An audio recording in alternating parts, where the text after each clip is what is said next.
Okay. So, good morning, ladies and gentlemen. My name is Peter Križan. I came from Slovakia, from the Slovak Technical University in Bratislava. And for today, I have prepared some presentation about the implementation of topology optimization, the CAM system simulation of robotic machining.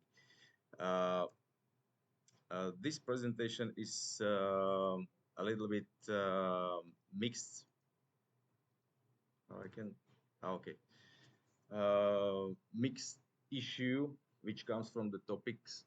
We are engineers. We are engineers which we are design some machines. We use different kind of CAD systems, and also we are dealing with the production. So also with the machining and robotic systems and additive manufacturing. So we try to join CAD systems, machining, and robotics because it's very interesting issue, and also the robotic structures can be used also for the production. So the main goal of this let's say activity is creating a procedure where the CAD modeling, CAM simulation, and topology optimization can be connected with the robotic machining because as I told, the robotics or the robots can be used for production, but it's not usual. The robotics were created for different kind of operations, something like manipulations and so on.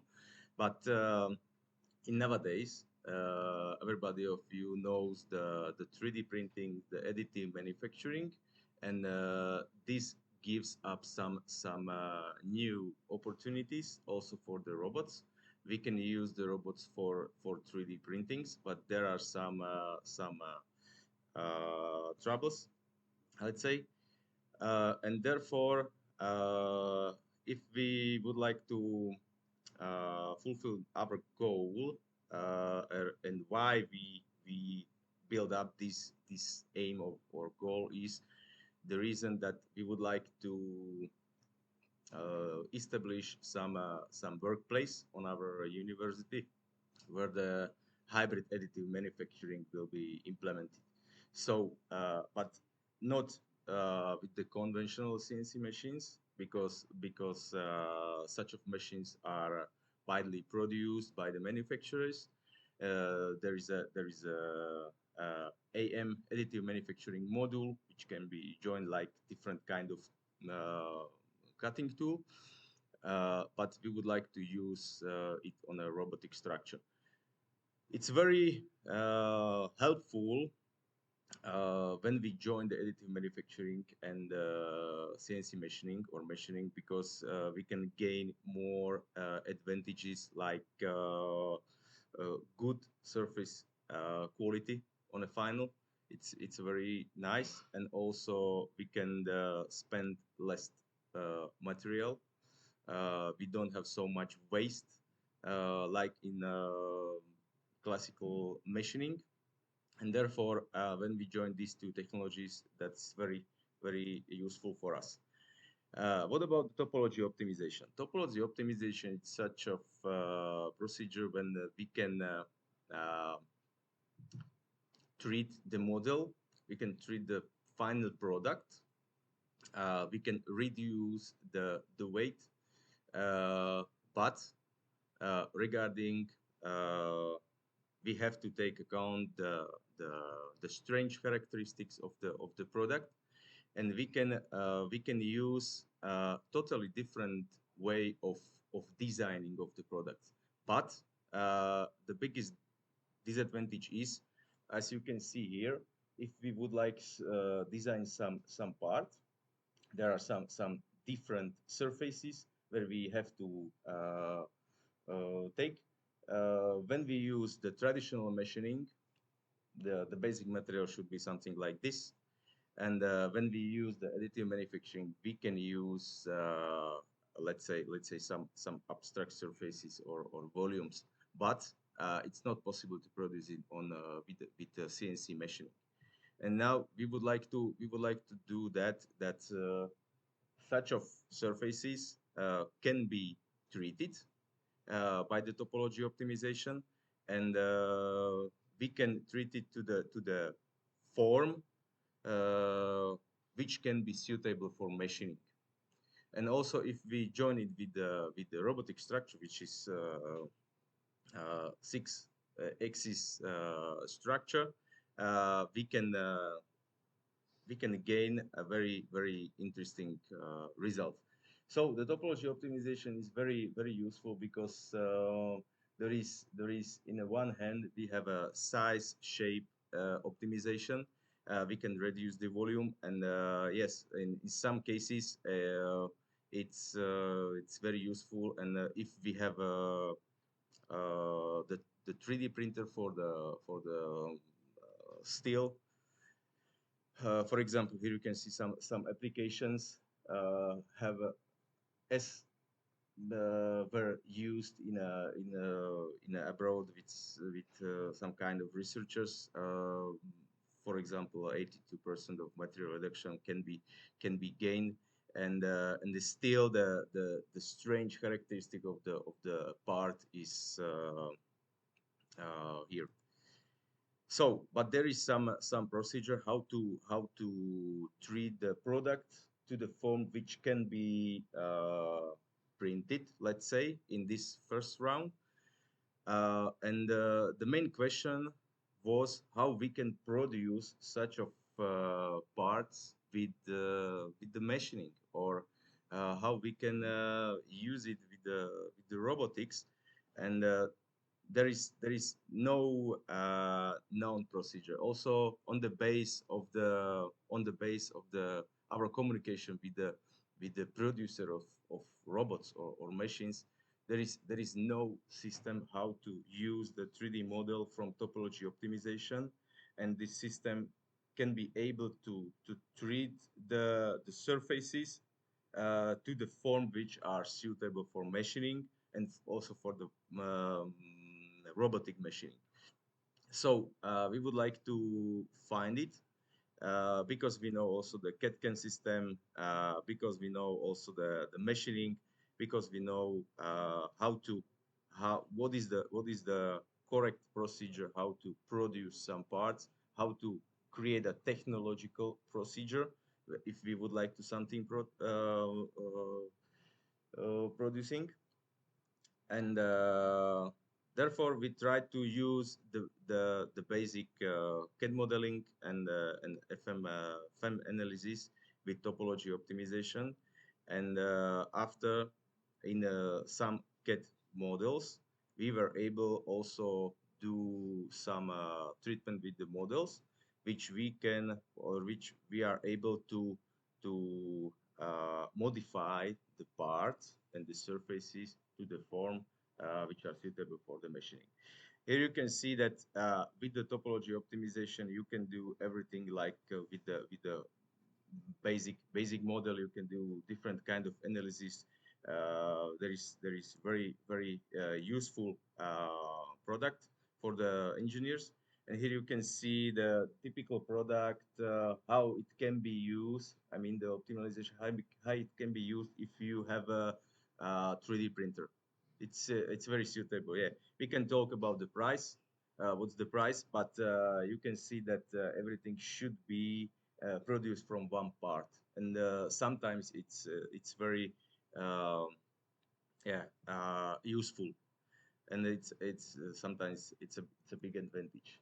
So, but we would like to treat the structure, which is which is topology optimized, and to modify it to the structure which can be produced by the machining. You can see the strange surfaces were modified to the flat surfaces, plain surfaces, and these are where this is now suitable. So this everything can be done in CAN system if you use the right procedure. You can do it. And after, the next question was how it can be uploaded to the CAM system of the robot.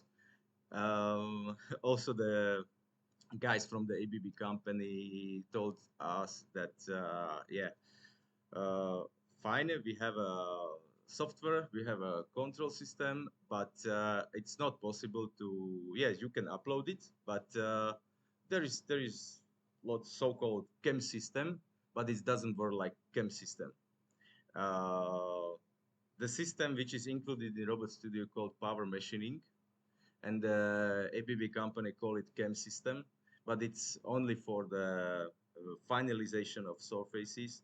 It's not possible to do such of activities and acts like in a, like you need in a CAM system, because in CAM system you need to control the technological parameters of the production. So you mean, for example, the feed rate, the spindle speed, the material removal depth.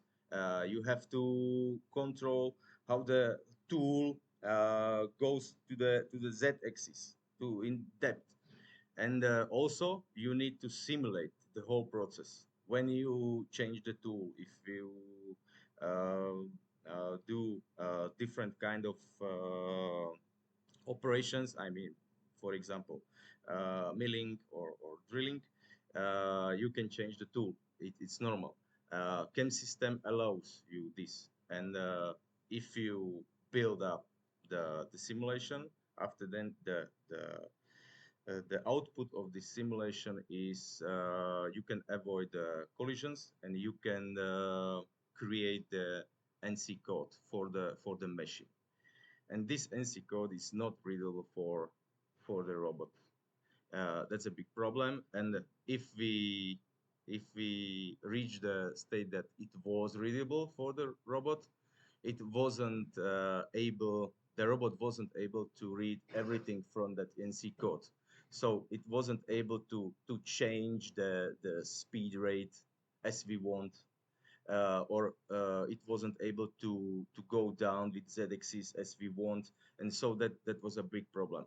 So if you want to simulate in a power pack machining, you have in general you have two way. Uh, you can prepare 3D model, and you can prepare NC code, and you have to upload it to the power machining, or you can do NC programming in Robot Studio, hard programming of NC code in a Robot Studio. But yeah, we tried to do it in different ways, and so here you can see that, for example, in a first way, when we would like to only just upload some model to the Robot Studio, the power machining doesn't work like CAM, because you can see here the trajectory of the tool is unacceptable from the machining point of view. There is a different kind of collisions. It wasn't possible to remove the volume of the material. I mean now what the system can or can't do. It wasn't remove. It wasn't generate the path in a x and y axis. It wasn't generate the movement in the z axis. So in the end, it wasn't impossible to change and control the technology parameters. It's so the final result is that sorry for the guys in ABB, but the parapet machining is not CAM system and not suitable for such of operations. Also, we tried to do some programming, but we gained some little bit increasing or improve, but it's a very difficult and lengthy work to do the program in a such of system, because the system is it was not created for the programming. It was creating for simulation of different kind of manipulation, or picking up some task of picking up and so on. So there were also some troubles. So, but after we tried to use the combination of CAD systems, different CAM system, which can work with the CAD system. So we use the SolidWorks like CAD systems. we use the solid cam like as a cam system. We create a program, and this program we upload it to the robot system. And after this activity, the robot was able to read carefully and correctly the program, and can work as we want. So that's I mean the result which we would like to see, because now we can work on a next phase. Here you can see some proofs. We try to model some logo of our university and to produce it. And now next our steps will be to create a multifunctional head, where we can in one side we can do the milling, as you can see here. On the other side, if the head will turn, we can do some 3D printing, and we would like to control it, and we would like to with this procedure we were able to create strange and different kind of surfaces and products, and can be produced by the robots. So here is also some small view how the chem simulation with the power pack machining and robotic arms will functioning. So we can, if we would like to maybe reduce some material in such of console, maybe we can use the topology optimization. After we can use the modifying or treatment of the product after the FEM analysis. This is the result of the topology optimization, but there is different kind of strange surfaces. These can be modified, and after, when we have a final shape which is suitable from the strange point of view, also from the displacement point of view, we can use the solid chem to create the chem system, and after produce the machining. So and in a final, some other next steps. As I told, now we are creating the multifunctional head, where this system can be used.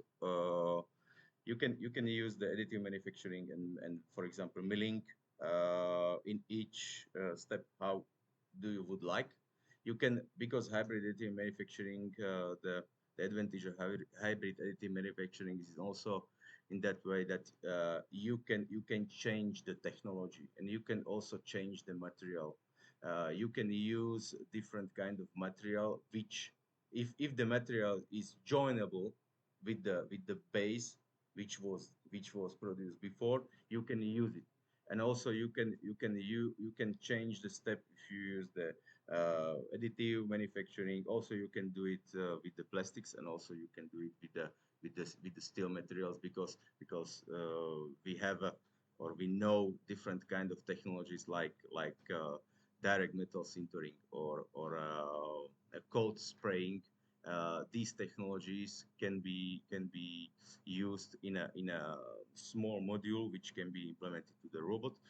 And for example, here you can see some results which was done on the base of cooperation with the Volkswagen company, where they want to reduce such of control on a arm gripper.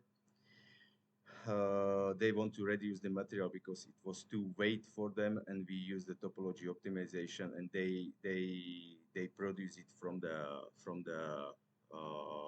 with the additive manufacturing. They have in a company a big machine, and they are using it. So that's next step, also with the simulation of general movement, also with the control of general movement robotic arm in a space during the production. That's our next step for these activities. And after then, if we will have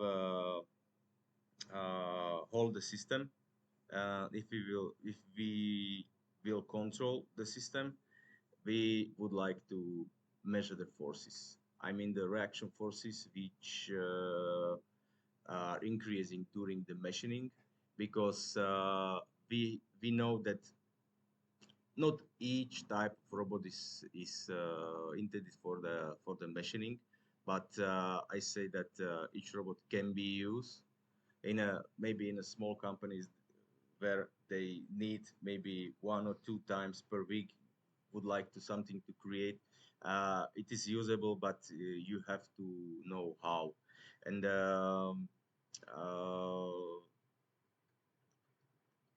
everything comes from the workload, robot workload, and if the cutting forces are below the workload of the robot can be in general. It's not so simple, but in general it can be used for machining, for small operations, not for long I mean half an hour machining and so on. You can use it. So that's a small presentation of our activities in this area, and thanks for your attention. If you have some questions.